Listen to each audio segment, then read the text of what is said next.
Hello friends, welcome to exam tracker YouTube channel. दोस्तों, आज 2 अक्टूबर है अर्थात महात्मा गांधी जी का जन्म दिवस है। तो इनके जन्म दिवस पर स्पेशल वीडियो लेकर आया हूं महात्मा गांधी से संबंधित, क्योंकि दोस्तों महात्मा गांधी से रिलेटेड आपके एग्जामों में बहुत सारा क्वेश्चन पूछा जाता है। इसलिए मैं इनके जीवन से पूरा निचोड़ स्पेशल महात्मा गांधी से रिलेटेड वीडियो लेकर आया हूँ। इसमें पूरा सभी पॉइंट को डिस्कस किया गया है। अगर आपने पूरा वीडियो देख लिया तो मैं आपको इतना विश्वास दिला सकता हूँ कि अगर आप किसी भी एग्जाम की तैयारी कर रहे हो, अगर महात्मा गांधी से रिलेटेड क्वेश्चन आपके एग्जाम में पूछा गया तो इस वीडियो से बाहर नहीं जाएगा। इसलिए पूरा वीडियो ध्यान से देखिएगा। मैं वीडियो के अंत में 2 क्वेश्चन का टेस्ट भी रखा हूँ, जिसका जवाब आपको कमेंट बॉक्स में लिखना है। अगर आपने पूरा वीडियो ध्यान से देखा तो उस क्वेश्चन का जवाब बहुत ही आराम से आप दे पाएंगे। तो चलिए दोस्तों, बिना किसी देरी के हुए हम लोग आज का वीडियो स्टार्ट करते हैं। तो आइए इनसे देखिए, महात्मा गांधी से रिलेटेड हम लोग जन्म स्थान, पूरा नाम, पिताजी का नाम, माताजी का नाम, विवाह, बच्चे, प्रारंभिक शिक्षा, इसको पहले एक तरह से इंट्रोडक्शन के रूप में हम लोग देखेंगे। तो पहले समझ लीजिए, इनका जन्म 2 अक्टूबर 1869 ईस्वी को हुआ था। तो कहाँ हुआ था? तो इनका जन्म जहाँ हुआ था पोरबंदर के कठियावाड़ जगह पर हुआ था, गुजरात में स्थित है। ठीक है, आपको ये याद रखना है। इनका पूरा नाम है मोहनदास करमचंद्र गांधी। इनके पिताजी का नाम है करमचंद्र गांधी। ठीक है, माताजी हैं पुतलीबाई। इनका विवाह जो है कि कस्तूरबा गांधी से हुआ है। मात्र 13 वर्ष की अवस्था में इनका विवाह कस्तूरबा गांधी से हो गया था। ये भी आपको याद रखना है। महात्मा गांधी, ये देखिए उनके जब नवयुवक थे उस समय का इनका फोटो ये ऊपर दिख रहा होगा, और नीचे 2 इमेज है, ये अंतिम समय में जब बुजुर्ग हो गए थे तब उस समय का इनका फोटो है। दोनों फोटो का छवि दिखाया गया है। तो आगे देख लीजिए दोस्तों, इनके बच्चे 4 थे। ठीक है, जिसमें हरिलाल, मणिलाल, रामदास और देवदास, ये चारों बच्चों का नाम है उनके। प्रारंभिक शिक्षा जो इनका हुआ था राजकोट में ही हुआ था, ये आपको याद रखना है। आगे देखते हैं दोस्तों, तो साउथ टेम्पन के लिए जो निकले थे तो 4 दिसंबर 1800, ध्यान दीजिएगा, 4 दिसंबर 1888 को मात्र 18 वर्ष की अवस्था में ही यह भारत से निकले थे। बैरिस्ट्री का प्रैक्टिस जो है इन्होंने द इनर टेम्पर लंदन से 1889 से 1891 के बीच में इन्होंने ग्रहण किया, यह प्रशिक्षण प्राप्त किया था। ठीक है, इनके जो राजनीतिक गुरु हैं वो है गोपाल कृष्ण गोखले, और इनकी आत्मकथा जो है वो है the story of my experiment with truth. ये आपको याद रखिएगा, बहुत काफ़ी इंपॉर्टेंट है। ठीक है, the story of my experiment with truth, ये महात्मा गांधी की जो है आत्मकथा है। उसके बाद इनके द्वारा जो प्रकाशित पुस्तकें हैं उसमें है हिंद स्वराज, यंग इंडिया, नवजीवन, हरिजन और इंडियन ओपिनियन। इतने जो है कि इन्होंने पुस्तकें प्रकाशित किए थे महात्मा गांधी ने। आगे देखिए, महात्मा गांधी द्वारा स्थापित जो प्रथम आश्रम था वो था फिनिक्स आश्रम, यह दक्षिण अफ्रीका में स्थित है। क्योंकि आप लोग जानते हैं कि अपने जीवन का एक महत्वपूर्ण कालखंड इन्होंने साउथ अफ्रीका में ही बिताया था। तो पहले इनका क्रांति जो है कि साउथ अफ्रीका से ही स्टार्ट हो गया था, इसलिए इन्होंने पहला जो अपना आश्रम स्थापित किया था वो फिनिक्स आश्रम था। कहाँ था? दक्षिण अफ्रीका में, ये भी आपको याद रखना है। उसके बाद जो इनका मूल सिद्धांत था वह था सत्य और अहिंसा। इसी के बूते अंग्रेजी परास्त हो गए, इस पर किसी का बस नहीं लगता है। उसके बाद सबसे प्रभावशाली इनका जो अस्त्र है वह है उपवास। इसे इन्होंने अग्नि बाण की संज्ञा भी दिया था। ठीक है, सबसे प्रभावशाली अस्त्र इसको मानते थे, उपवास को। आगे देख लेते हैं दोस्तों, तो आगे देखेंगे तो इन्होंने साउथ अफ्रीका में जो ये रहे हैं, ठीक है, तो इन्होंने लगभग 21 वर्ष की आयु जो है कि साउथ अफ्रीका में बिता दिया है। ठीक है, ये 1893 में इंडिया से साउथ अफ्रीका के लिए गए थे, और 1915 में ये वापस आए थे इंडिया साउथ अफ्रीका से। ठीक है, दक्षिण अफ्रीका के डबरन में वह गए थे एक गुजराती व्यापारी। ठीक है, यहाँ पर नाम देखिए मेंशन किया गया है, गुजराती व्यापारी दादा अब्दुल्ला का मुकदमा लड़ने के लिए साउथ अफ्रीका गए थे। कब गए थे? तो 1893 में, मात्र उसमें यह 24 वर्ष के थे। ये भी आपको याद रखना है। ठीक है, तो आगे देखिए, भारत कब लौटे? तो ये भारत लौटे थे जनवरी 1915 को। ठीक है, जनवरी 1915 को कांग्रेस के में सर्वप्रथम अधिवेशन में इन्होंने कोलकाता अधिवेशन 1901 में भाग लिया था। क्वेश्चन पूछा जाता है कि महात्मा गांधी ने कांग्रेस के किस अधिवेशन में सबसे पहले भाग लिया था? तो इन्होंने कोलकाता अधिवेशन 1901 में भाग लिया था। आगे देखें तो जो है कि 17 ग्रह आश्रम स्थापित किए थे इन्होंने 1915 में। ठीक है, 17 ग्रह जो आश्रम इनका था वो स्थापित किए थे 1915 में। 1915 में स्थापित किया, लेकिन इसको फिर बाद में बदल करके 1917 में इसे साबरमती नदी के किनारे ले गए। ठीक है, इसको अपने आश्रम को उसके बाद भारत में जो इनका पहला सत्याग्रह स्टार्ट हुआ था वो हुआ था आपका चंपारण सत्याग्रह। इसका नाम सुने होंगे, काफ़ी हाईलाइटेड है, यहीं से इनकी राजनीति भारत में शुरू हो गई।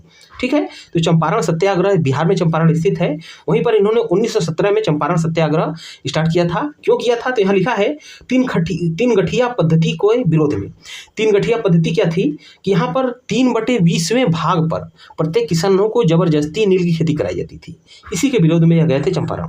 ठीक है, उसके बाद चंपारण के लिए इनको आमंत्रण कौन किया था, तो किए थे राम कुमार शुक्ल। ठीक है, आपको याद रखना है। उसके बाद चंपारण सत्याग्रह का विरोध किसने किया था, तो किए थे NG रंगा, ये भी आपको याद रखना है। चंपारण सत्याग्रह का विरोध किया गया था NG रंगा द्वारा। ठीक है, आगे देख लेते हैं दोस्तों। आगे इनसे रिलेटेड इंपॉर्टेंट पॉइंट्स को देखिए, तो महात्मा गांधी की उपाधि जो है, महात्मा गांधी को जो महात्मा की उपाधि लगी है, इनका नाम गांधी था। ठीक है, मोहनदास करमचंद गांधी। तो इनके नाम के आगे महात्मा कब से जुड़ा, तो रविंद्रनाथ टैगोर ने इनको यह उपाधि दिया था। उन्होंने जब चंपारण सत्याग्रह यह कर रहे थे, उसी समय इनको महात्मा गांधी की उपाधि दिए थे रविंद्रनाथ टैगोर। ये आपको नीचे इमेज में रविंद्रनाथ टैगोर दिख रहे होंगे, ये सुभाष चंद्र बोस हैं।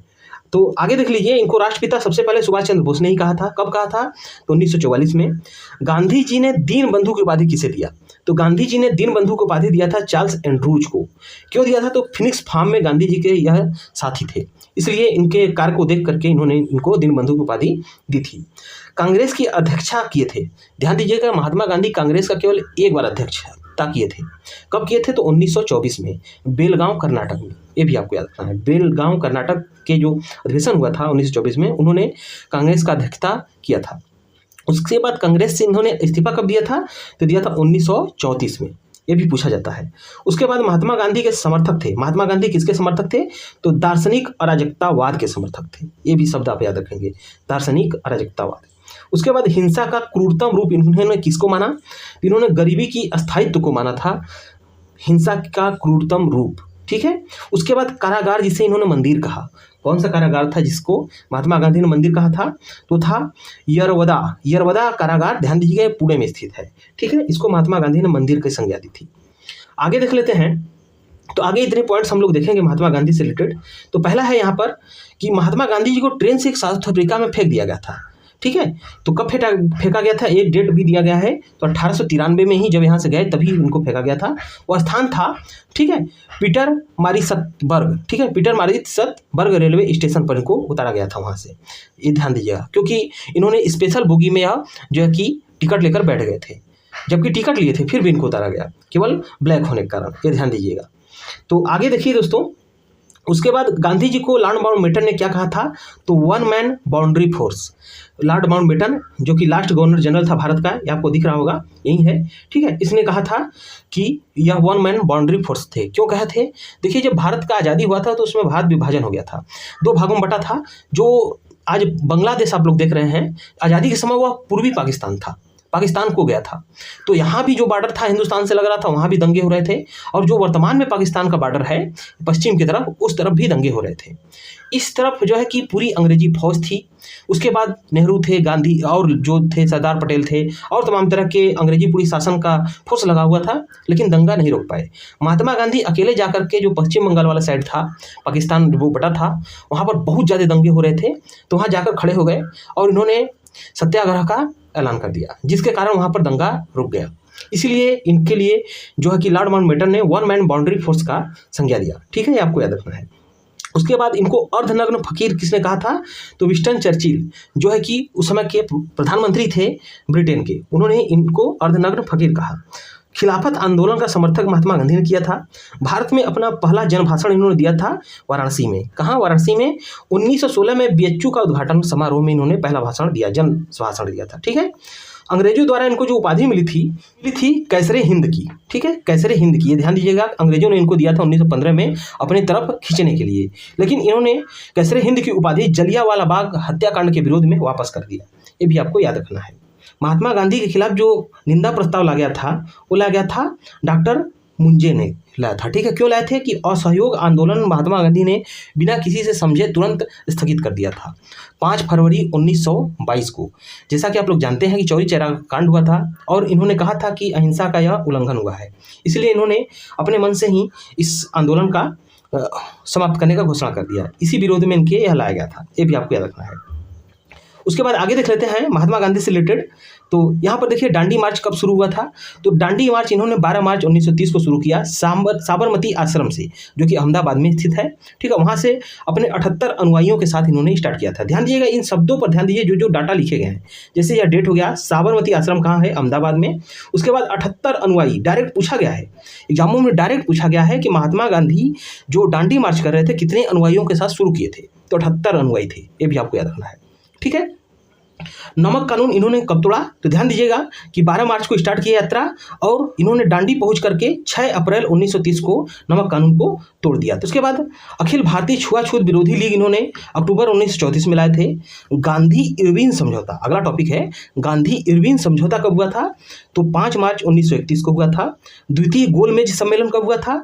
तो 7 सितंबर 1931 से 1 दिसंबर 1931 के बीच में द्वितीय गोलमेज सम्मेलन हुआ था, जिसमें कांग्रेस के एकमात्र प्रतिनिधि महात्मा गांधी बनकर गए थे ब्रिटेन। ठीक है, तो यह लंदन किस चीज़ से गए थे, ये भी आपको ध्यान रखना है। तो एसएस राजपूताना जलपोत, ये नाम याद रखिएगा, एसएस राजपूताना जलपोत से गए थे लंदन, जो है कि गोलमेज सम्मेलन में शामिल होने के लिए। कहाँ ठहरे थे, तो किंग्सले हॉल में रुके थे, ये भी आपको याद रखना है। उसके बाद गांधी जी का पहला आमरण अनशन कब शुरू हुआ। तो 20 सितंबर 1932 को यरवदा जेल में इन्होंने आमरण अनशन कर दिया था, पहला था। पूना समझौता कब हुआ था। तो पूना समझौता डॉक्टर अम्बेडकर के बीच में हुआ था, महात्मा गांधी के बीच में 24 सितंबर 1932 को। कब हुआ था, 24 सितंबर 1932 को डॉक्टर अम्बेडकर और गांधी जी के अनुयायियों के बीच हुआ था। ध्यान दीजिएगा, इस पर गांधी जी ने अपना सिग्नेचर नहीं किया, ये भी आपको याद रखना है, पूछा जाता है एग्जामों में। जीवनीकार इनके साथ जो रहकर लिखते थे वो थे अमेरिकी पत्रकार लुई फिशर, इनका नाम भी याद रखना है, अमेरिकी पत्रकार लुई फिशर। इनके द्वारा जो प्रमुख नारे दिए गए थे महात्मा गांधी द्वारा, वह था करो या मरो, हे राम और भारत छोड़ो। ये नारे जो है कि गांधी जी ने दिया था। असहयोग आंदोलन, जो कि मैं जैसा कि बताया हूँ कि 1920 में स्टार्ट हुआ था, तो असहयोग आंदोलन 1 अगस्त 1920 को शुरू हुआ, ये भी आपको याद रखना है, इन्होंने शुरू किया था। उसके बाद असहयोग आंदोलन जो वापस ले लिए थे 1922 को इन्होंने वापस लिया था, चौरी चौरा कांड के बाद। भारत छोड़ो का प्रस्ताव इन्होंने 8 अगस्त 1942 को पारित किया गया। और महात्मा गांधी की हत्या जो है कि 30 जनवरी 1948 को नाथूराम गोडसे नामक व्यक्ति ने बिरला हाउस परिसर में कर दिया था, ये ध्यान में रखना है। उसके बाद गांधी जी ने किनको किनको क्या उपाधि दी थी, उसको देख लीजिए। तो यहाँ पर देखिए कि गुरुदेव की उपाधि रविंद्रनाथ टैगोर को दिए थे महात्मा गांधी। देव रत्न और अजात शत्रु इन्होंने डॉक्टर राजेंद्र प्रसाद को कहा था। और कायदे आजम जो है कि मोहम्मद अली जिन्ना को कहा था, ये भी आपको याद रखना है। इनका जो समाधि स्थल बना है वह राजघाट है, दिल्ली में स्थित है राजघाट। ठीक है, जमुना के पश्चिम किनारे पर स्थित है। तो दोस्तों इतने पॉइंट्स हम लोग महात्मा गांधी से रिलेटेड पढ़े हैं। तो दोस्तों ये था महात्मा गांधी से रिलेटेड इंपॉर्टेंट पॉइंट्स। मुझे उम्मीद है यह वीडियो आपको जरूर पसंद आया होगा। अब दोस्तों जो मैं बोला था शुरू में कि आपके लिए 2 क्वेश्चन का टेस्ट रखा हूं, तो उसको हम लोग देख लेते हैं और इसका जवाब आपको कमेंट बॉक्स में लिखना है। तो पहला क्वेश्चन जो है दोस्तों वह है महात्मा गांधी दक्षिण अफ्रीका कब गए थे। ये 4 ऑप्शन दिया गया है, आपको कमेंट बॉक्स में लिखकर बताना है कि कौन सा ऑप्शन सही है।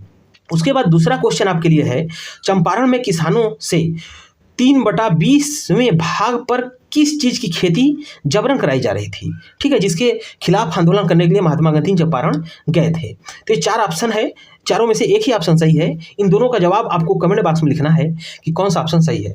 दोस्तों अगर हमारा यह वीडियो पसंद आया हो तो वीडियो को लाइक और शेयर जरूर कीजिएगा। अगर इस पूरे महात्मा गांधी से कार्यकाल से रिलेटेड अगर आप चाहते हैं कि ऑब्जेक्टिव क्वेश्चन, केवल ऑब्जेक्टिव क्वेश्चन में बनाऊं, तो आप कमेंट बॉक्स में लिखिएगा कि बनाइए। मैं आपको इससे रिलेटेड बहुत ही बेहतरीन ऑब्जेक्टिव क्वेश्चन का पूरा सीरीज बनाकर दूंगा। तो दोस्तों ये था हमारा आज का वीडियो। आपको ये वीडियो कैसा तो दोस्तों ये था हमारा आज का वीडियो।